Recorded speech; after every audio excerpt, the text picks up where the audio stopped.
On a longtemps agité sur la flotte ce qui serait arrivé à Nelson. Nous avons rencontré les officiers de terre et surtout ceux qui étaient sur les vassaux des lignes. Étions convaincus que nous aurions battu la flotte anglaise. Le général Bonaparte appuyait cette opinion de toute l'autorité de son homme. J'avoue que je n'ai jamais été de cet avis. 400 bâtiments de transport dont la moindre partie des capitaines étaient en français et qui s'attendaient sur tous les points de l'horizon auraient été promptement dispersés par les frégates anglaises. Malgré tous les efforts de notre, nous aurions prévu de comporter l'expédition d'Égypte devenait impossible, mais l'armée se serait jetée sur les côtes de Sicile et se serait emparée de cette île.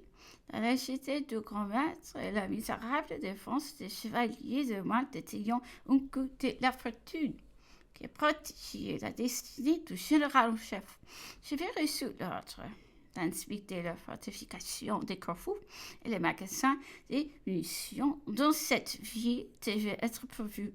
Je devais ensuite me rendre auprès d'Ali, Pacha de Janine, puis lui annoncer la prise de l'Égypte, lui persuader que nous restions amis de grands seigneurs et qu'il était de son intérêt de ne pas se séparer de la France. Ma mission était fort délicate et très difficile.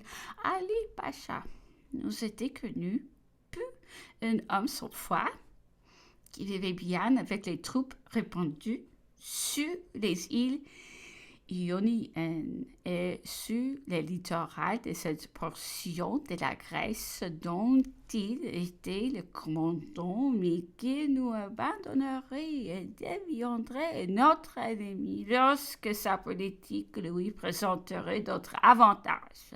Arrivé à Corfou, j'ai vu le général Chabot, qui d'abord me demanda si j'étais porteur de riches présents pour Ali Pacha et de beaucoup d'argent pour semer le long de la route.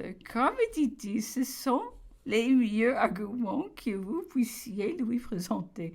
C'était précisément ce que le général Bonaparte avait oublié. Mais rassurez-vous, me dit-il, le Pacha est sur le Danube, où il se battent bien malgré lui d'avoir ultime contre Passoine au Gland. Cette nouvelle me fait un grand soulagement. Je m'ai hâté de remplir les autres parties de ma mission de gagner l'Égypte. À quelques lieues d'Aboukir, où j'avais ordre de me rendre, la frégate que j'ai montée fut poursuivie par un bâtiment anglais qui vint reconnaître la flotte. C'était le 21 juillet. Démonté sur l'Orient pour voir l'amiral Bru, commandant en chef. Je n'ai pas m'attendais pas à trouver la flotte embassée dans les rats d'Aboukir. Voici mon peu mot, ce que me dit l'amiral.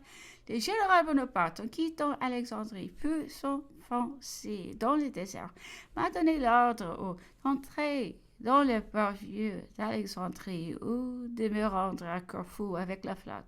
Après avoir débarqué tous les effets et les approvisionnements de l'armée de terre, mais depuis je n'ai aucune nouvelle de l'armée ni de son chef. J'ai fait sonder les passes du port vieux, mais on ne peut entrer que par un vent du nord-ouest à force des canons. Ce travail a été long et il n'est encore entré dans le port qu'il est blanc. Il est bien entendu que je ne peux m'éloigner des côtes de l'Égypte qu'après avoir reçu de nouvelles de l'armée, puisse je partirai rentrer dans une partie de l'Europe, sans donner au gouvernement et à la France des nouvelles de ses enfants. Si, pas impossible.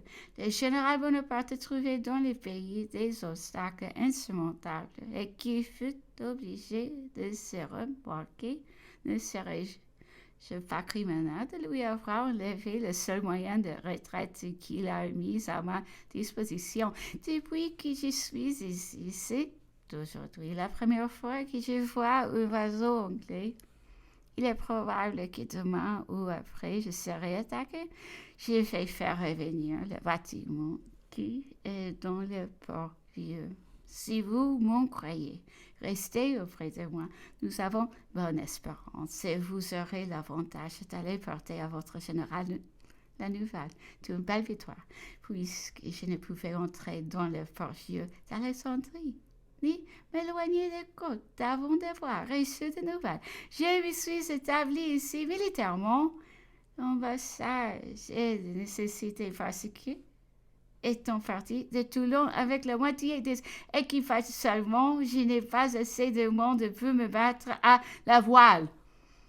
Le major général Cantillon ajouta ceci. Nous sommes un peu loin de cet îlot que vous voyez parce que le vent fait chasser sur nos ancres et qu'il y aurait danger à s'approcher plus près. Mais nous sommes gardés de ce côté par une formidable batterie.